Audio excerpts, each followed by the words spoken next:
Welcome to the session. Topic of this session is National Agricultural Policy. We have achieved spectacular growth in agriculture sector after independence, and the credit goes to green revolution technology and many the policy initiatives taken by the government of India, state governments, and we have achieved a quite good growth in agriculture sector. But there is a large gap in the potential we have in the country and what actually we have achieved, what actually we have realized. So, there is a large gap between the potential in and what actually we are getting in the agriculture field in the country. So, there is still scope to have a lot of improvement in agriculture development process, in the agriculture productivity, in the adoption of agriculture technology, providing the supports to promote the growth of agriculture sector.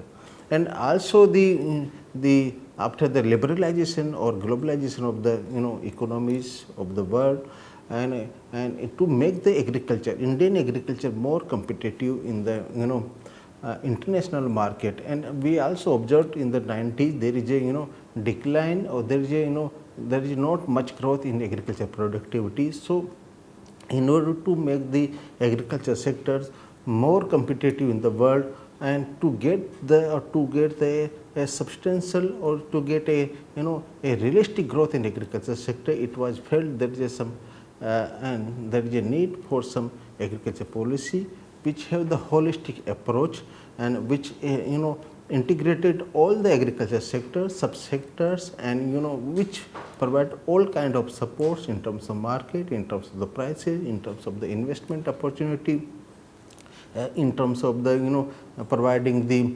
technological advancement, in terms of providing the inputs in timely manner at reasonable prices.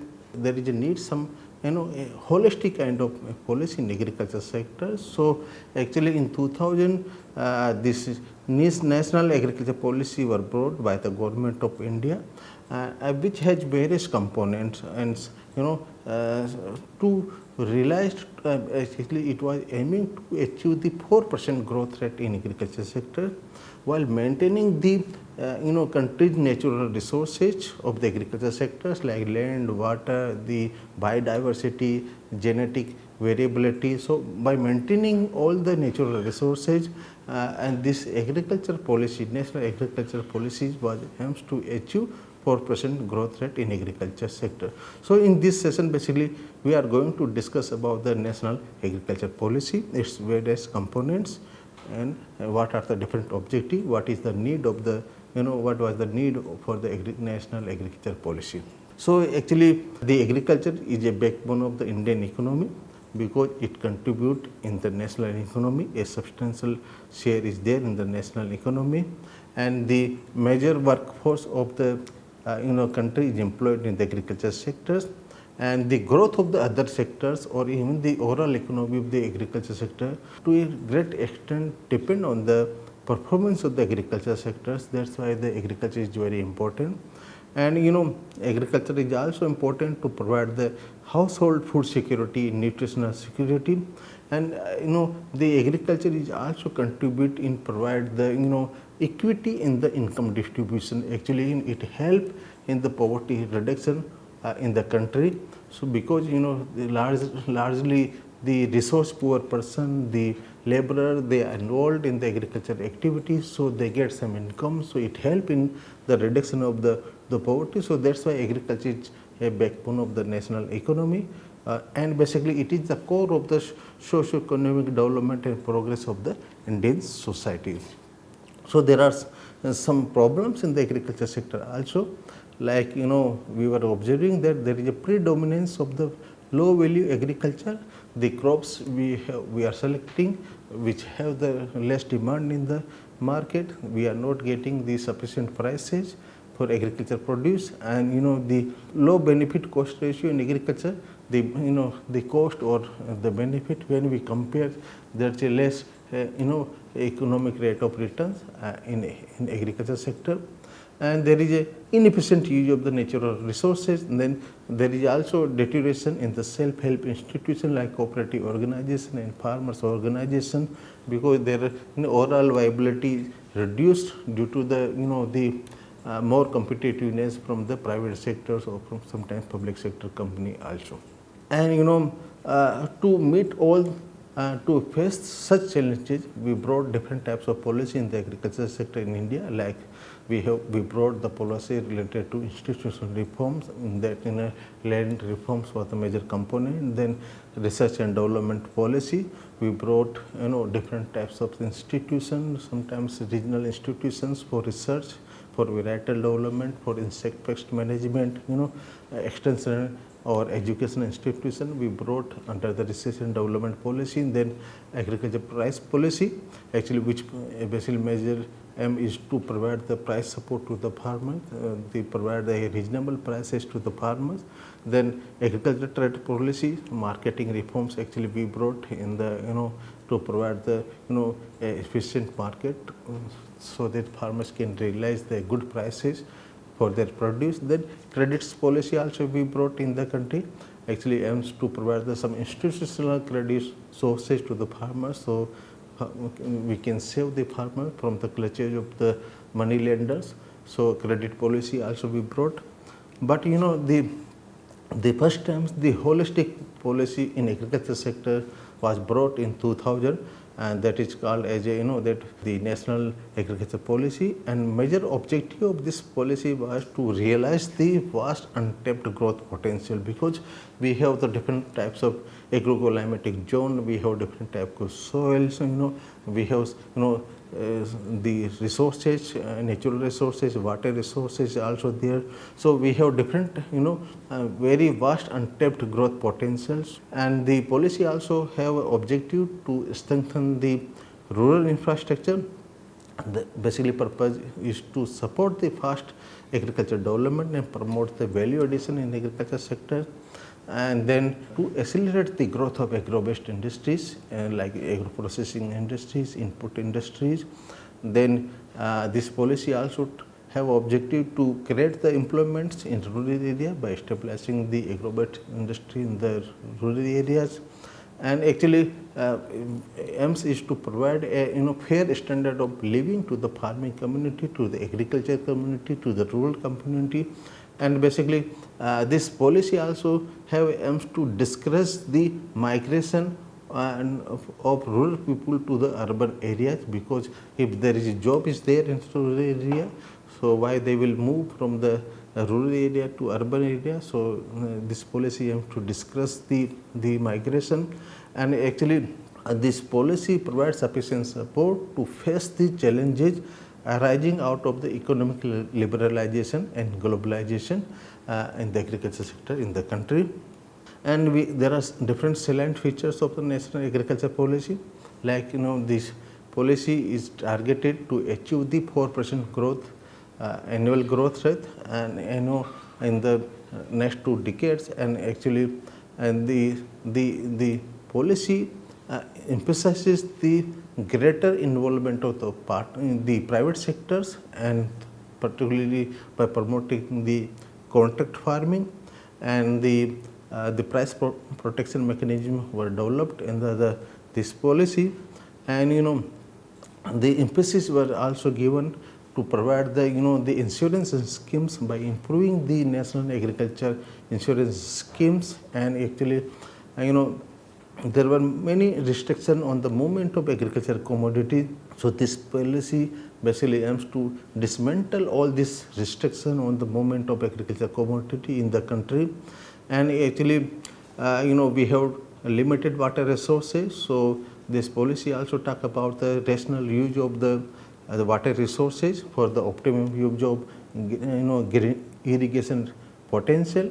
And high priority is also given in this policy to the development of animal husbandry, the poultry, dairy, aquaculture, or there are different subsectors or subsidiary enterprises related to agriculture. So actually the income of the farmers can be increased through all means. And this policy, the national agriculture policy also have a feature to increase the capital flow in the agriculture sector and provide the assured market for the crop production. And the policy have the exemption from the capital gain if the agricultural land is required for some compulsory purposes for developmental road or some development of the dam. So in that condition, the exemption were provided to the farmers from the capital gain. Then this policy also developed, suggested some mechanism for the minimization of the price fluctuations, and this provide this mechanism for the monitoring of the international prices.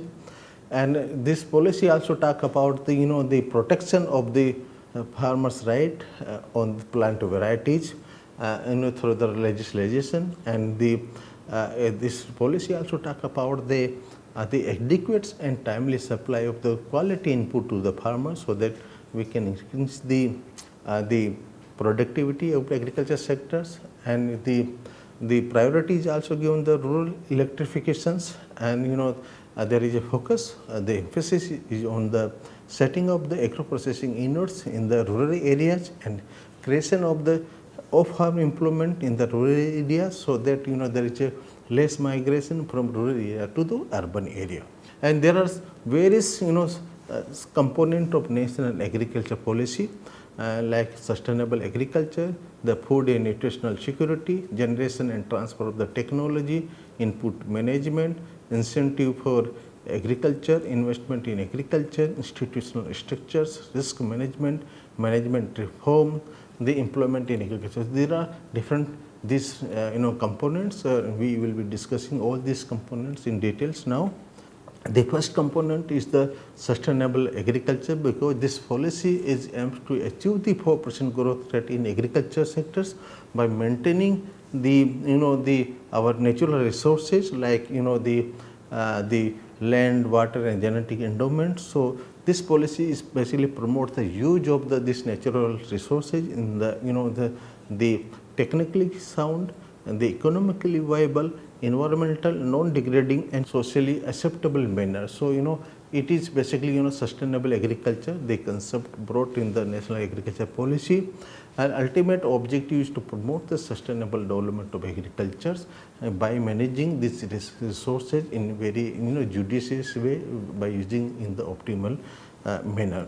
So various suggestions were provided in this national agriculture policy for the sustainable agriculture, like controlling indiscriminate diversion of the agricultural land for non-agricultural purpose, the use of unutilized wasteland for the agriculture and afforestation purpose, and increase the cropping intensity through the multi-cropping and intercropping in the agriculture sector, and develop a long-term sustainable prospective plan for the rain-fed agriculture through watershed approach. So actually this policy give a lot of importance on the rain-fed agriculture, because it is said that the next green revolution will come from the rain-fed agriculture. So a lot of importance is given the rain-fed agriculture. So this policy talk about the development of the long-term sustainable prospective plan, and this policy also talk about the for the sustainable agriculture is the rational use of the surface and groundwater, because so many areas we have found there is a depleting groundwater. So there should be rational use, selection of the crops should be rational, keeping the availability or recharge of the water in the ground. And this policy also talk about the development of the pasture and forestry programs on the public wasteland by involving the farmers and landless laborer, and also giving the financial incentives and entitlement of trees and pasture to the peoples or community who are participating in the development of pasture and forestry programs. So there are various measures suggested for the sustainable agriculture in the agriculture sector. The next component of the national agriculture policy is the food and nutritional security, and actually it was observed there is a decline in the per capita energy and protein intake during the 90s, and there is a sharp increase in the malnourishment of the farm population. So these are the two major observations were found in the 90s, and it was also found that there is a large accumulation of the stock of the grain, food grain in the government stocks in the government warehouses.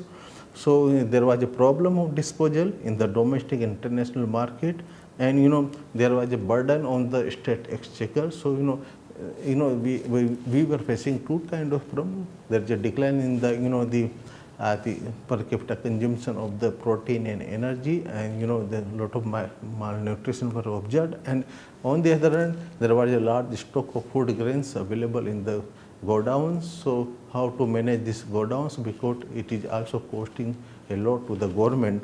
So this policy, national agriculture policy, suggests various measures for the food and nutritional security, and one of that the country should adopt regionally differentiated strategy to realize the full growth potential of every region. So the production strategy should be regional based keeping in view the regional resources, soil, water, land, and so this policy have the trust on the development of the rain-fed and irrigated agriculture, and like particularly the floriculture, roots and tuber, plantation crops, aromatic and medicinal plants, the beekeeping, sericulture.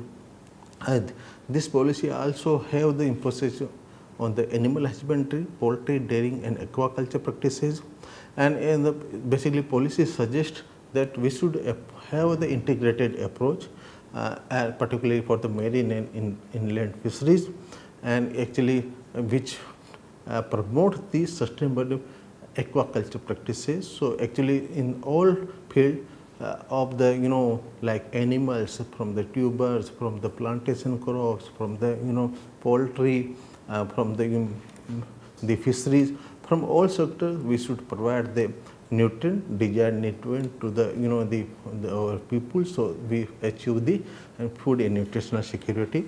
Then next component of the national agriculture policy was to generation and transfer of technology, because the technology generation has contributed a lot, and there was a transfer of technology, but we need to improve further in the generation and transfer of technology.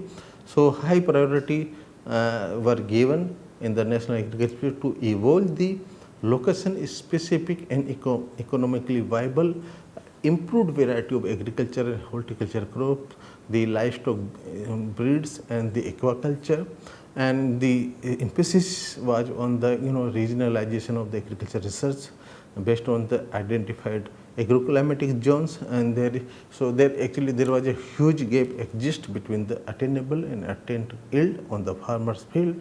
So the focus was also on the effective dissemination of the already existing improved technology. We should provide this technology to the farmers, and the focus is also on the encouraging the farmers to apply available technology, and like they also this technology, this policy also promotes the use of the biotechnology, remote sensing, pre and post harvest management, energy saving and environmental protection technology for the agriculture sector.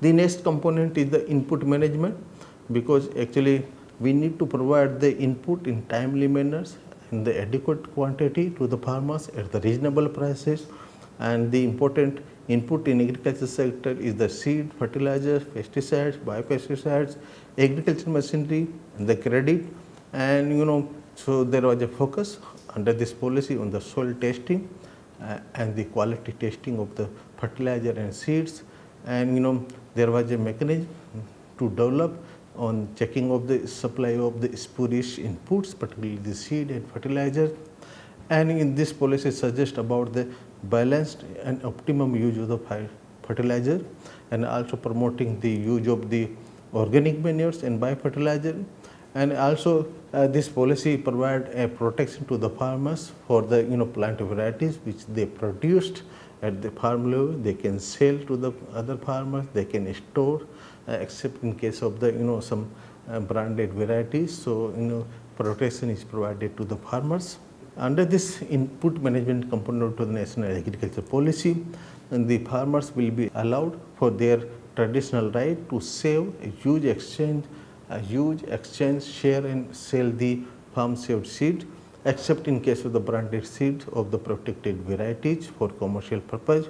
And this policy also talk about the promotion of integrated pest management, and the use of bioagents to minimize the indiscriminate and injudicious use of the chemical pesticide. And this policy talk about the selective and eco-friendly farm mechanization through appropriate technology, that should be promoted, and particularly in the rain-fed farming or rain-fed areas where use of technology is very less. So this policy talk about the selective and eco-friendly use of the farm mechanization in the rain-fed area. And the another component is the incentives for agriculture.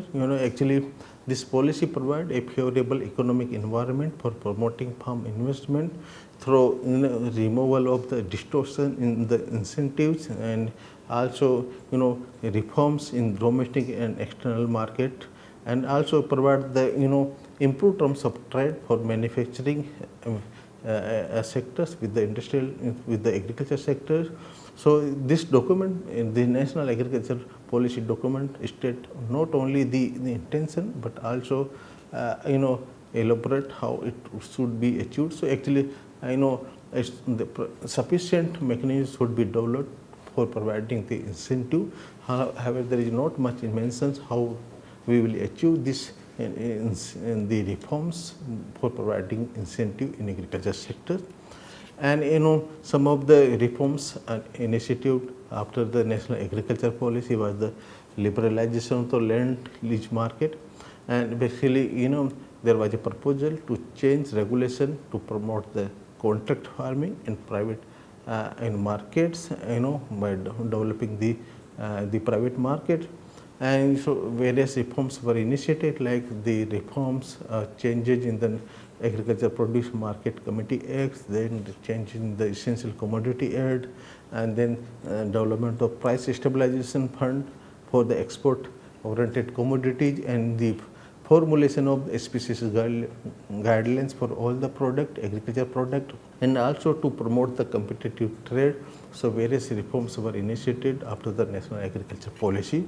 And investment in agriculture is another component of the National Agriculture Policy, and purpose of the investment in agriculture is to generate capital in the form of infrastructures and improvement the quality of the natural resources and assets, and creation of the productive assets for promoting long-term growth and improving efficiency in production and marketing. So these are the different objectives of the investment in agriculture.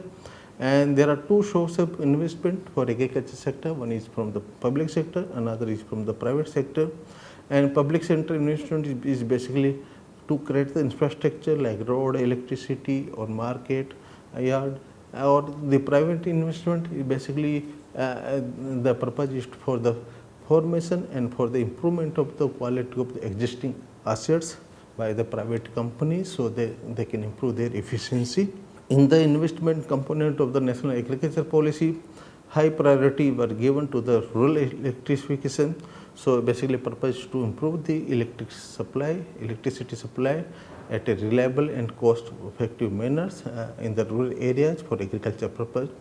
And also focus was there on the use of new and renewable source of energy, particularly for the irrigation purpose or for other agriculture purpose.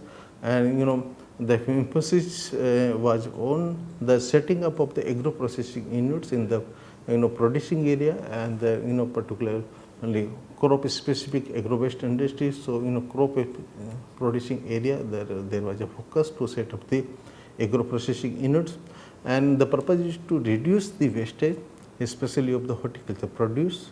Around 25% of horticulture produce got waste due to non-availability of the post-harvest management practices.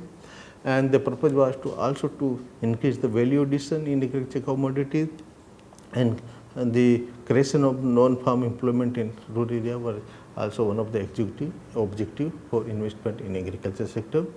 And for this purpose, the collaboration between the producer cooperatives and also the corporate sector were promoted to stabilize, to set up the agro processing industry. Then institutional infrastructure is another component of agriculture policy. Basically, three institutional structures or reforms were suggested in the National Agriculture Policy. One is related to land reform, another is related to the private sector participation, third is related to the cooperatives. So, in case of the land reforms, the consolidation of the holding, redistribution of surplus and waste land among the landless, tenancy reforms were brought, and then the development of lease market and recognition of women's rights in the land. These are some of the activities. Then in case of the private sector participation, contract farming were promoted, and the assured market for crops, and then increased flow of the institutional credit, strengthening and revamping of the cooperative credit system. These were the major actions suggested. In case of the cooperatives, reduce or rationalize government control was one of the agenda for promoting the cooperative organizations. So, though there was no concrete measure suggested, and basically the NAP major focus was on the credit delivery through the cooperative organizations. This was the major focus of the National Agriculture Policy on the cooperatives. Then risk management is another important component, because there are different types of risk involved in agriculture sectors, and so basically for managing the risk, the focus was on making this National Agriculture Insurance Scheme more farmers specific and effective, and you basically provide the mechanism for flood proofing or drought proofing, ensuring the remunerative prices through the announcement of minimum support prices on different agricultural commodities, and future trading on agricultural products were also promoted to reduce the price fluctuation. Then management reforms is another important component. So, actually there was a need to have a comprehensive reforms in the management of agricultural by central and state governments, and for the purpose to have the effective implementation of policy, and to develop the regionally differentiated work plan. So, central government, it was proposed that central government will move away from the schematic approach to the macro management mode. They will take the bigger roles. They will not go monitoring each and its schemes. So, basically this role of central government will be the advocacy, and they will basically articulate and facilitate the states in their efforts. And now we can sum up the session that there was a relatively poor growth of agriculture sector during the 19th, and there was a competition from the international market after the liberalization, and the National Agriculture Policy was brought, and basically it aimed to achieve the 4% growth rate in the agriculture sectors, and by maintaining the natural resources. So, basically NAP aims to promote the sustainable agriculture through the proper utilization of the land, water, forest and other natural resources, and there is a need of immediate implementation. It was felt in the practical way for the benefit of the farmers and achieving the 4% growth rate. And it is true that the NAP has to be compatible with the imperative of the economic liberalization and globalization, but safeguarding the interest of the farmers should be the priority of the government. With this, I thank you all.